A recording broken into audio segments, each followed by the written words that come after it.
और सर बढ़िया बढ़िया चल रहा है सब। बढ़िया चल रहा है। बढ़िया रहा आज का मॉर्निंग वॉक ऐसे हमारा। बढ़िया, मज़ेदार, इंटरेस्टिंग था। यार मैं थोड़ा रिकॉल कर रहा था चीज़ें को कि जैसे भी हम हर साल बोर्ड करेक्शंस पे जाते हैं ICSE की, राइट? तो काफ़ी चैलेंजेस हमें फेस करने पड़ते हैं। Point. हर साल के नए नए एक्सपीरियंस होते हैं। पॉइंट।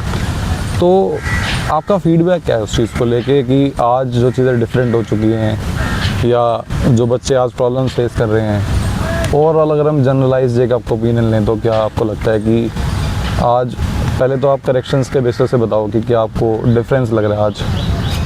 नहीं, मेरे ख्याल से आई थिंक जो अप्रोच है ना बोर्ड की भी या इवन अदरवाइज भी, जो डिमांड है सब्जेक्ट की, वो काफ़ी एप्लीकेशन बेस्ड हो गई है। तो अब सवाल ये नहीं है कि कौन बच्चा कितना समझ के, याद करके, मेमोराइज करके उसको पुट अप कर दे पेपर पे। इट्स मोर अबाउट कि आप रिलेट कितना कर पा रहे हो। जैसे हमने आज किया कि हम आसपास, जैसे हम बात कर रहे थे कि भाई जब कोई नॉर्मल बंदा किसी जगह पे जाता है तो वो बहुत लेमैन टर्म्स में चीज़ों को देखता है, जबकि जब हम फिजिक्स की अप्रोच से देखते हैं तो हम कहीं ना कहीं उसमें फिजिक्स ढूंढ रहे होते हैं कि यार ये है तो इसका लॉजिक क्या है, ये चीज़ हो रही है उसका क्या लॉजिक है, ये कौन सी चीज़ से, कौन से टॉपिक से रिलेट कर रही है। तो वो जो कनेक्ट है ना, कनेक्टिंग बिटवीन थियोरेटिकल टॉपिक और उसकी रियलिस्टिक अप्रोच, वो बहुत ज़रूरी है बिल्डअप करना। इवन आपने देखा होगा न्यूमेरिकल्स भी होते हैं, भाई कार की इनिशियल वेलोसिटी है, फाइनली है, तो बिल्कुल रिलेटेबल है। फिजिक्स का मुझे लगता है बेस्ट पार्ट है कि ज़्यादा रिलेटेबल है, absolutely, more than chemistry we can say, even bio भी, क्योंकि वहाँ बहुत टेक्निकलिटीज़ है, बिल्कुल पर्टिकुलर फैक्ट्स एंड फिगर्स की बात हो रही है।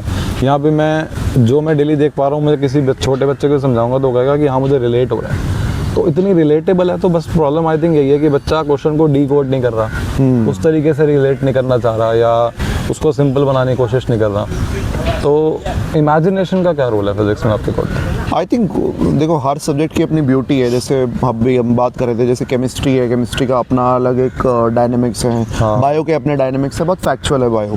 फिजिक्स में ना बॉडी के बारे में पता लग रहा है कि कितनी कॉम्प्लेक्स है। एग्जैक्टली। अब फिजिक्स में हम जैसे मैथ्स की तरह ना लेट बहुत यूज करते हैं, लेट अस अज्यूम, तो सारा खेल अजम्पशन का ही है। काफी ऐसा ही बात है, मोस्टली खेल अजम्पशन का ही है। लॉज ऑफ मोशन में हम एयर फ्रिक्शन को निगलेक्ट कर रहे हैं, निगलेक्ट कर रहे हैं, तो लेट कर रहे हैं, दो ही चीजें। तो काफी बार क्या होता है कि जो चीज हम फिजिक्स में पढ़ रहे होते हैं ना, उसमें हमें अजम्पशन पे ही चलना पड़ता है कि भाई हम ये मान के चल रहे हैं कि ये ऑब्जेक्ट है, इतना मास है, ठीक है, इतनी वेलोसिटी है, चाहे वो रियलिस्टिकली अप्लाई हो चाहे ना हो। तो जब मैं अज्यूम करता हूँ तो मैं कहीं ना कहीं विजुलाइज करता हूँ। विजुलाइज करना बहुत बहुत जरूरी है कि जैसे कि हम स्क्रिबलिंग करके रफ डायग्राम बनाते हैं, उसका बहुत बड़ा रोल है। मुझे लगता है इसीलिए एक बहुत स्ट्रॉन्ग रीज़न है कि जितना मैंने अभी तक अपनी लाइफ में, प्रोफेशनल लाइफ में ऑब्जर्व किया है कि मोस्टली फिजिक्स टीचर्स की ड्राइंग बहुत अच्छी होती है। उसका एक रीज़न ये भी है कि आप चीज़ों को ना एक डिज़ाइन, एक शेप दे पाते हो, अपने थॉट्स को विजुलाइज कर पाते हो। और आई थिंक वो क्रिएटिव साइड भी है।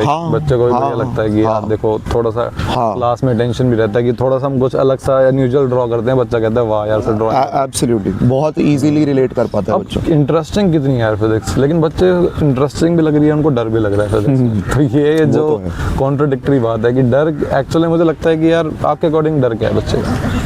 देखो, मेरे को लगता है एक तो ये होता है कि कुछ सब्जेक्ट्स जो है ना, उनका हमने हवा बनाया हुआ है, जैसे खासकर मैथ और फिजिक्स का, और उसमें काफ़ी हद तक क्रेडिट्स जाता है पेरेंट्स को, क्योंकि जब बच्चों के एग्ज़ाम्स होते हैं या यूटीज़ होते हैं या नॉर्मल एग्ज़ाम्स होते हैं, मिड टर्म्स हैं, फाइनल्स हैं, नॉर्मली अगर बच्चा इंग्लिश की तैयारी कर रहा है तो पेरेंट्स बोले हैं ठीक है, इंग्लिश का पेपर है, कोई नहीं, थोड़ा पढ़ लो, ये है, वो है, हिंदी है, ठीक है।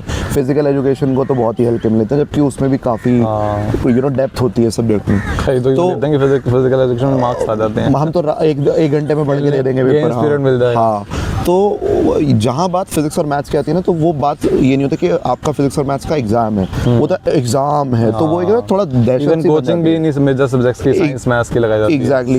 मैं आपको ऑनेस्टली शेयर करूं, जब मैं कई बार, जैसे जब लोगों से आप मिलते हो, आप बताते हो आप एक टीचर हो, तो सबसे पहला सवाल जनरली होता है आप कौन से सब्जेक्ट के टीचर हो, और जैसे आप कहते हो ना फिजिक्स के टीचर हो, तो आप सामने वाले के हाव भाव बदल जाते हैं कि अच्छा हो ठीक है, मतलब ये इंपॉर्टेंट बंदा है, ये थोड़ा मतलब हाँ भाई ठीक है, रिस्पेक्टेबल बंदा है, और ये तो ये थोड़ा सा सोशल नॉर्म है जिसको थोड़ा ब्रेक करने की, थोड़ा सा हायर साइड लेके चलते हैं। हाँ, आई थिंक जैसे हम बोलते हैं maths is the language of physics.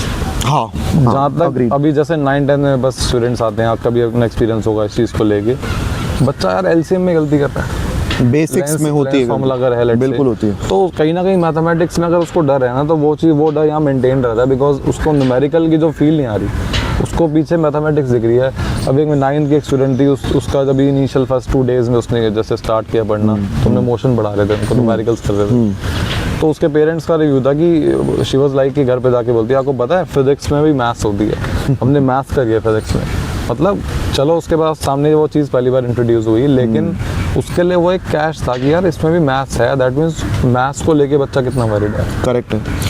अब इसमें पता है क्या, इसमें 2 पॉइंट्स हैं। फिज़िक्स में एज अ सब्जेक्ट मेरे हिसाब से उसकी खूबसूरती और उसी का एक ड्रॉबैक जो है ना, वो मेजरली यही है कि इसकी डाइवर्सिटी इतनी ज़्यादा है, इसका इकोसिस्टम एज अ सब्जेक्ट इतना ज़्यादा वाइड है कि इसमें न्यूमेरिकल्स भी हैं, थ्योरी भी है, कॉन्सेप्चुअल भी है, एप्लीकेशन भी है, उसके बाद आपके पास ग्राफ्स भी होंगे, तो इसमें थोड़ा बहुत मैथ्स भी है, थोड़ा बहुत आपको पढ़ना भी पड़ेगा, रटना भी पड़ेगा, मेमोराइज करना भी पड़ेगा। अक्सर जैसे कई बार पेरेंट्स, जब मैं बात करता हूँ तो एक रिसेंट डिस्कशन हमारा हुआ था जिसमें पेरेंट्स कहते थे कि भाई आजकल बात ये नहीं है कि भाई इट्स नॉट अबाउट कि किसी ने रट के कितना लिख दिया किसी बच्चे ने, इट्स ऑल्सो मोर अबाउट कि समझ के कितना किया। I agree to that, but हमें ये भी समझने की ज़रूरत है कि रटना भी अपने आप में एक स्किल है। जैसे आज के टाइम में जब हम बड़े होते हैं तो हम अक्सर कहते हैं यार मैं ना भूल जाता हूँ, क्यों? क्योंकि मैं रट नहीं पाता, मैं मेमोराइज नहीं कर पाता। मतलब तो मेमोराइज करना अपने आप में एक स्किल है। किस कॉन्टेक्स्ट में कह रहे हो। हाँ।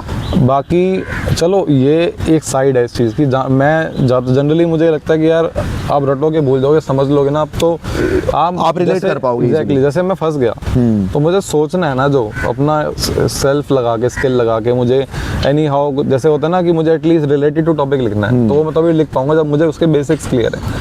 उसकी हिंदी में बिल्कुल बेसिक लैंग्वेज में उसको मैंने डिकोड कर रखा है। Correct. एक दो मुझे या तो मैं कोई रेफरेंस के लिए कोई चीज़ ले सकता हूँ कि इससे मुझे ये चीज़ याद रहेगी, तो वो रटने को अगर हमको एक चीज़ ऐड ऑन कर देना कि यार मैं किसी चीज़ से रिलेट कर लूँ, उसको जोड़ दूँ किसी चीज़ से, Exactly. कि मुझे इससे उसको याद रखना है। इसका पता है एक शॉर्टकट ट्रिक क्या होता है? मुझे लगता है कि जब भी कोई बच्चा कोई क्वेश्चन पढ़ रहा होता है ना और उसको लगता है यार मेरे को डर लग रहा है, न्यूमेरिकल है, कुछ है, उसको अपने ऊपर ले लो आप।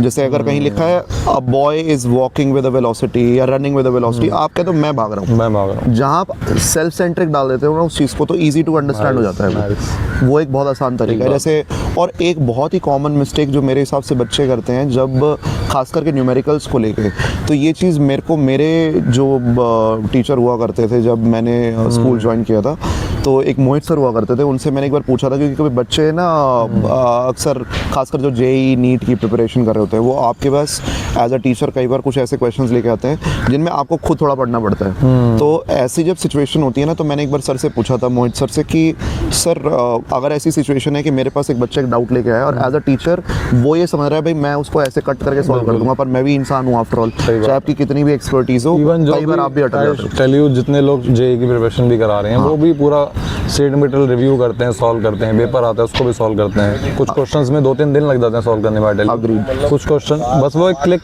या वो, क्योंकि मुझे उसके बेसिक्स पे जाना है, मुझे उसके हर पर्सपेक्टिव भी देखने हैं। भाई जैसे आपने पढ़ा उसको, आपका एक पर्सपेक्टिव आया, दूसरे का दूसरा है। इसमें पता है क्या, इसमें जब मैंने मोहित सर से एक बार पूछा था कि अगर मैं कभी किसी ऐसी सिचुएशन में उलझ जाऊं कि मैंने क्वेश्चन पढ़ा पर मुझे समझ में नहीं आया, तो उन्होंने एक बहुत प्यारी बात कही। उन्होंने मुझे ये कहा था कि रोहित, अगर कभी भी एक क्वेश्चन पढ़ा और समझ में नहीं आया, उसको तब तक पढ़ो जब तक वो क्लियरली समझ में ना आ जाए, क्योंकि एज अ स्टूडेंट भी जब आप किसी पेपर में बैठते हो, आपका चाहे वो 2 घंटे का पेपर है, चाहे 1 घंटे का पेपर है, चाहे 40 मिनट का पेपर है, जब आप रीडिंग टाइम में क्वेश्चन पेपर रीड कर रहे हो ना, आपको as a individual first instinct में पता लग जाता है कि या तो मुझे क्वेश्चन समझ में आ चुका है या फिर मैंने बस रीड किया है पर मुझे समझ में नहीं आया। तो जब तक आपको समझ में नहीं आया, अब उसको रीड करो, दोबारा रीड करो। मिस रीडिंग का तो बहुत इशू है। Exactly. आई डोंट नो मैं जल्दी किस चीज़ की है, क्वेश्चन जल्दी पढ़ रहे हैं, और हम कई बार उस चक्कर में यूनिट्स का भी ध्यान नहीं देते। कई बार यूनिट्स का आपको पता है ICSE में तो सीधा 1 मार्क जाता है, तो यूनिट्स का बहुत बड़ा रोल है। एंड जब तक मैं उसको स्लो, मतलब एक उसका एक पेस ही मेंटेन करना है आपको, एक उसकी वो हैबिट में ले आओगे फ्लो में, हाँ फ्लो तो बनाना बहुत जरूरी है। 2 बार तो मुझे लगता है एटलीस्ट पढ़ना चाहिए एक पर्टिकुलर पेस पे, ताकि मेरा टाइम भी उतना नहीं यूज़ हो रहा और मैं उसको जल्दी वो उस पर प्रैक्टिस में लाना चाहिए। और इसमें ना एक चीज़ और है जो अक्सर मैं अपने स्टूडेंट्स के साथ शेयर करता हूँ, न्यूमेरिकल्स में खास करके, कि बच्चों का पर्सपेक्टिव ऐसा होता है कि बताता हूँ कि भाई देखो, जैसे जब आप न्यूमेरिकल पढ़ रहे हो, आप इस चीज़ को ऐसे समझो कि न्यूमेरिकल सॉल्व करना बिल्कुल ऐसा है जैसे गूगल मैप्स यूज़ करना।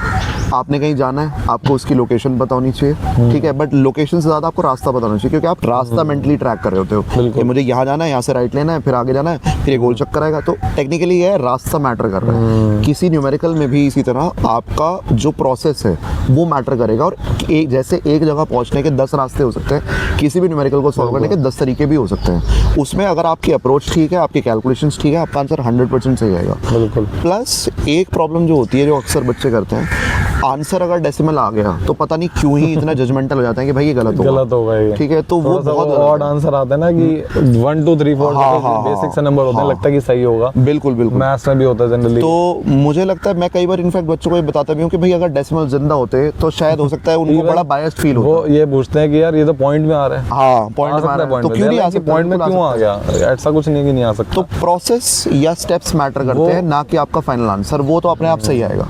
और डाउट लग रहा है तो रीचेक कर लो भाई एक बार और। Nice nice. जैसे जब आप रास्ता भटक जाते हो तो ये थोड़ी आप वापस घर जाते हो और घर से शुरू करते हो, सही बात। वहीं रुकते हो और चेक करते हो कि भाई यहाँ तक करंट फ्लो कर रहा है, थोड़ा रेजिस्टेंस तो आएगी, लेकिन वो रुक थोड़ी जाता है। हाँ, ओवरकम करके निकल जाता है। एग्जैक्टली। तो आपको थोड़ा सा वो समझने की जरूरत है as a student, I feel. Great. So it was a great discussion, thank you so much sir. आज इस बहाने हम मिले और एक थोड़ा हेल्दी डिस्कशन हुआ, थोड़ा वॉक भी हो गई, एक्सरसाइजेस भी हो गई, और काम का काम हो गया। फिजिक्स तो हमारी होती है, definitely definitely. So I hope आप सबको बढ़िया लगा हो।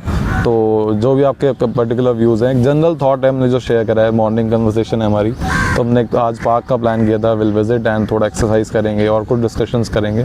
तो वी थॉट कि हम उसको शेयर कर लेंगे तो बहुत बेटर रहेगा। और ये समझ पाए कि जैसे हम लोग रूटीन लाइफ में जब कोई चीज़ देख रहे होते हैं तो उसमें एक लेमैन अप्रोच की जगह बहुत ही टेक्निकल अप्रोच लगा के ये समझ पाते हैं कि अरे ये कहाँ कौन सा लॉजिक क्या अप्लाई हो रहा है। तो ऐसे ही as a student I think अगर आप फिजिक्स जैसे जब पढ़ रहे हो, तो चाहे आप 10th तक पढ़ रहे हो, चाहे आगे उसको लाइफ में कैरी ऑन कर रहे हो, उसको अडाप्ट करो and make it a way of life. It's definitely a way of life and it definitely helps you to make the subject more interesting for you, because वो बहुत।